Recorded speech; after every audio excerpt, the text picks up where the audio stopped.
तो आज हम समझते हैं इम्पैक्ट टेस्ट ऑन एग्रीगेट। उसका एम है कि to evaluate the toughness of aggregate to break down on the applications of impact and determine the aggregate impact value of given sample of aggregate.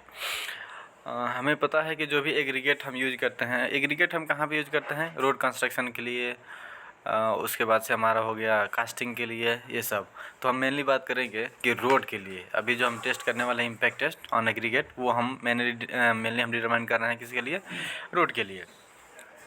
तो हमें पता है कि जो एग्रीगेट हमें मिलता है वो एक पेरेंट रॉक से मिलता है, जो जिसका साइज होता है वो ह्यूज होता है। उसको ब्रेक डाउन करके हम एग्रीगेट बनाते हैं।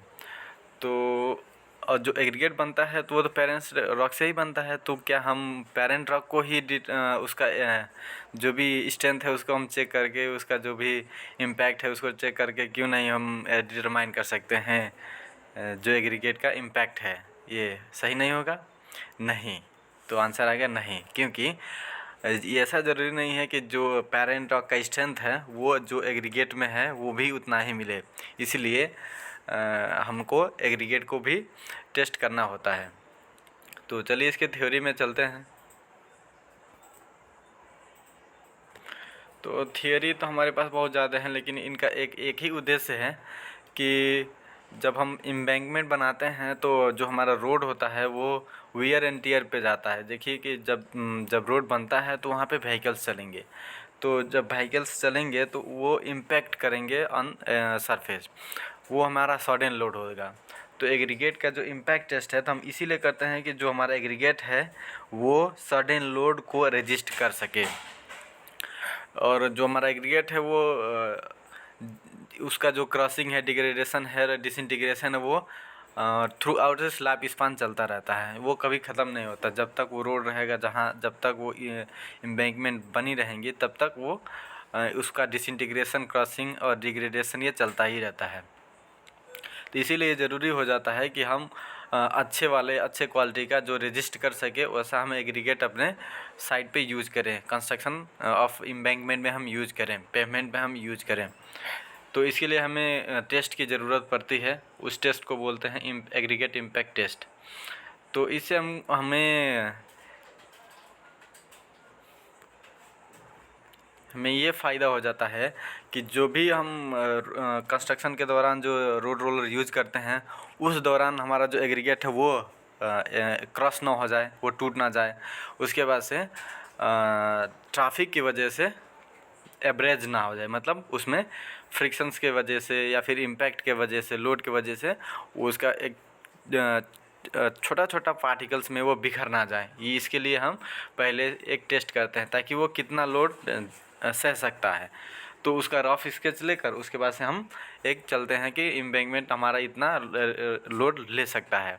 क्योंकि हमें पता है कि हमें कैरियज वे जो होता है, विलेज रोड होता है, उसके बाद से एक्सप्रेस हाईवे होता है, और उसके बाद से other district road, medal district road, इन लोगों का काम अलग अलग होता है। जैसे एक्सप्रेस हाईवे की बात करें तो वहाँ पे क्या होता है कि ज़्यादा से ज़्यादा वो लोड कैरी करता है और वो लॉन्गर स्पान भी होता है और लोड कैरी करता है, और इकोनॉमी जो है कंट्री की उस पर डिपेंड करती है, ताकि वहाँ पे उसे रोडवे वो एक ही नेटवर्क है जिससे कि हम ट्रांसपोर्ट कर सकते हैं one place to another place. क्योंकि सारे जगहों पे तो रेलवे कनेक्ट नहीं हो सकती है, इसीलिए रोडवे वो एक्सप्रेस हाईवे बनाया जाता है। तो उसमें जब हम ट्रैवल करेंगे कोई भी गुड्स को, तो वहाँ पे उसका इम्पैक्ट जो ज़्यादा आएगा, लोड ज़्यादा आएगा, तो वो उसका लोड का रजिस्ट करने के लिए हमें अच्छे क्वालिटी का इम्पैक्ट होना एग्रीगेट होना ज़रूरी रहता है।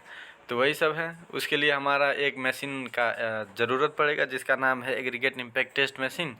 और ये सब पार्ट्स हैं उसके, जैसे लिफ्टिंग हैंडल हो गया, हैमर ऑफ वेट 132 न्यूटन से लेकर 137 न्यूटन तक का इसका रहता है। इसको वेट अगर केजी में बात करें तो वह 13.2 kg टू 13.7 kg हो सकता है। और जो उसका हैमर का जो डायमेंशन है 10 mm डायमेंशन इसका डायमीटर रहता है, वर्टिकल गार्ड बार। उसके बाद से एक हमें सर्कुलर बेस रहता है, वहाँ पे हम उसको रखते हैं मोल्स को। और जो हमारा कप रहता है जहाँ पे हम एग्रीगेट को रखते हैं वो उसका 120 mm डायमीटर रहता है और हाइट 50 mm का रहता है।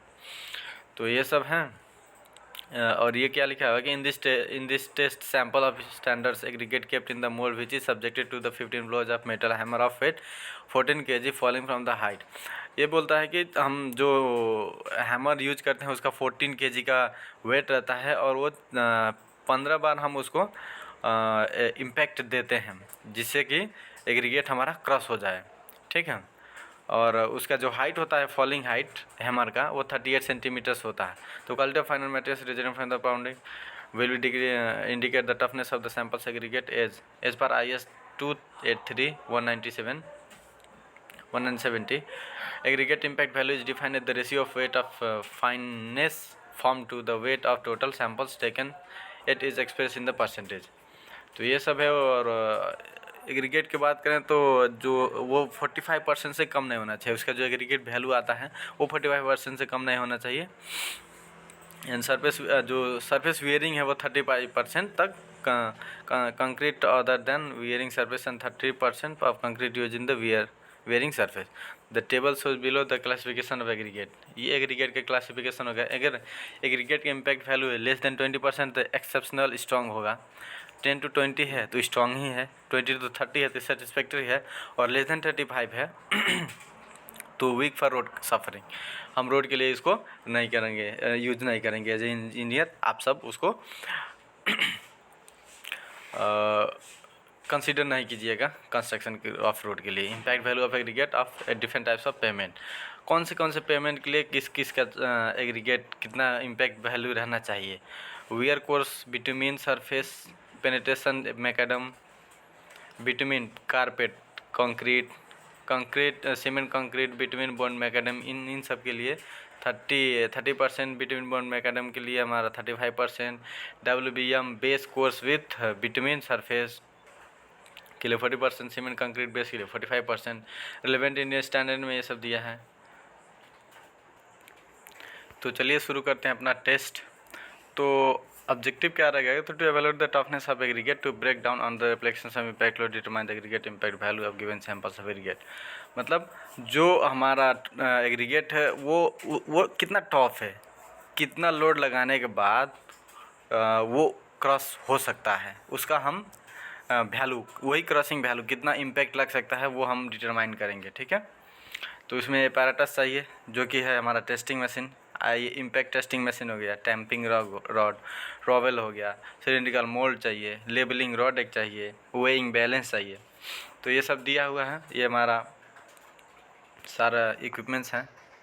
उसके बाद से हमारा वेइंग बैलेंस हम क्या करेंगे, उसको ऑन करेंगे, उसके बाद से उसको टायर करेंगे। टायर का मतलब ये होता है कि इनिशियली जो भी रीडिंग्स है उसको 0-0 हम सेट करें, और 0-0 सेट करने के बाद ये टायर नहीं हुआ है, 0-0 सेट करने के बाद जो हम इम्पटी वेट ऑफ बॉल ले लेंगे, कितना है 150 ग्राम, ठीक है। उसके बाद से टायर कर लेंगे 0, क्योंकि हमें एग्रीगेट का ही वेट चाहिए, सिर्फ बॉल का नहीं चाहिए, इसीलिए उसको टायर करके 0 कर देंगे। उसके बाद से हम लेंगे सैंपल 350 ग्राम हम सैंपल यूज किए हैं। उसके बाद से हम आते हैं सिप अरेंजमेंट। ये क्वेश्चन पूछा है कि सिप are arrange in the ascending order as ascending order. Ascending order कैसे, कौन से ऑर्डर में जाएंगे, इसका यहीं पे एक दिया है, ये गलत है आंसर। उसको हम 12.5 रखेंगे, उसके बाद से 10 mm रखेंगे, उसके बाद से पैन सबसे नीचे पैन रहेगा, तो ये हमारा सही आंसर होगा, सही है। पहले हम 10 रखेंगे, उसके बाद से 12 रखेंगे 12.5, उसके बाद से हम वहाँ पे रखेंगे एग्रीगेट जो भी हमने वेट किया था, उसको हम सिप से लीड रख के और मैकेनिकल सेकर में हम इसको अच्छे से सेक कर लेंगे ताकि इसका हम डिस्ट्रीब्यूशन कर सकें।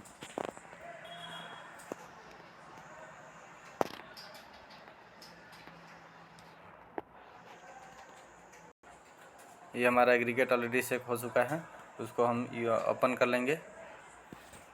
उसके बाद से लीड को अलग करके, तीनों पैन को अलग करके, और हम अलग अलग सैंपल अलग अलग बॉल में रख देंगे, पोर्ट में रख देंगे। तो उसके बाद से हम हमारा जो ये मोल्ड है, मोल्ड को वेट करेंगे, इसको टायर कर लें, इसका ड्राई वेट इम्पटी वेट ले लें।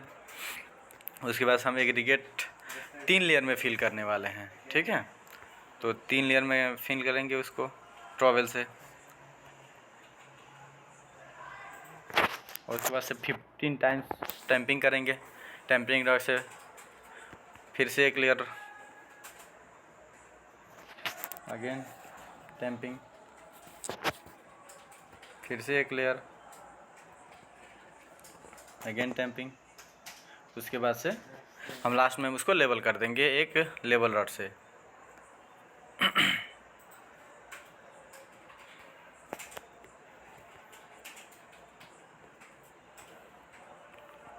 उसको ये लेवल रॉड से हम इसको लेवल कर देंगे।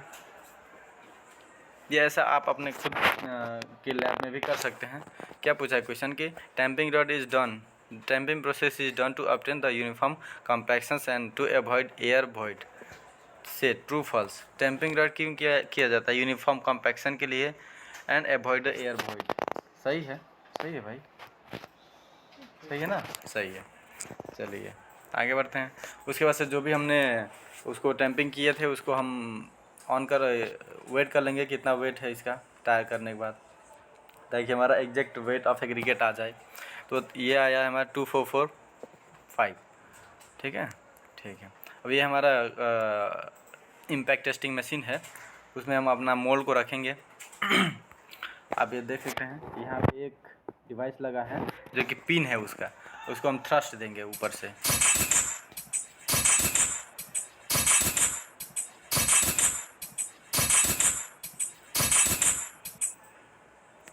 हो गया।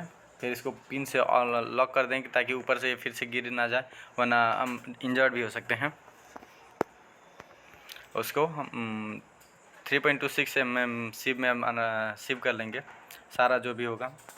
इसमें क्या होगा कि हमारा जो एग्रीगेट है वो ऑलरेडी ब्रेक डाउन हो गया होगा, क्रॉस हो गया रहेगा। और उसको हम सिप से क्या करेंगे कि सिप कर लेंगे ताकि हमें पता चल जाए कि कितना सिप हुआ है। और वही परसेंटेज ही तो निकालना है हमें।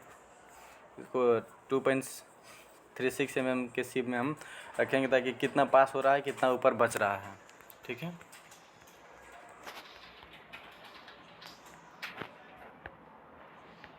ये सब प्रोसेस हैं, वो ये सब बताते जाएंगे, हम लोग वैसे ही करते जाएंगे। इसमें यहाँ पे पूछा है क्वेश्चन कि ओरिजिनल वेट ऑफ एग्रीगेट कितना है, original of weight of aggregate कितना है। तो ओरिजिनल वेट हमारा 350 था। इसको टायर कर लेंगे, उसके बाद से इसका वेट ले लेंगे। ठीक है, ये आया हमारा W3, जो कि जो पान में बचा है वही लेंगे, जो कि हमारा 2.36 mm का सिप में जो रिटर्न हो गया है वही लेंगे। उससे ऊपर वाला नहीं लेंगे हम, क्योंकि हमें एग्रीगेट का क्रॉसिंग ही तो निकालना है, कितना क्रॉस हो रहा है, तो परसेंटेज क्रॉसिंग। तो रिजल्ट आया हमारा ये ऑब्जेक्शन टेबल में देख सकते हैं। इम्पिटिव वेट ऑफ सिलेंडर कितना था, 1911.5 था। Weight of cylinder with aggregate कितना था, 244.5 24445 था। Weight of aggregate passing through इतना 75। उसके बाद से इम्पैक्ट टेस्ट का आएगा, हम इसको कैलकुलेट कर लेंगे। तो आंसर आया 14.05, उसको हम राइट कर लेंगे। सर आया है तो उसको चेक करेंगे क्या है कि राइट है। Classify the aggregate based on the impact test.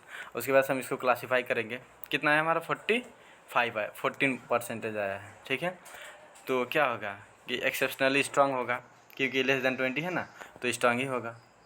Yes, we are right. So results बन के क्या आ रहा है, since the impact value of aggregate is in the range of 10 to 20, it is classified under the toughness property strong. इसका property क्या होगा, strong. ऐसे आप अपने लैब में कर सकते हैं। Thank you.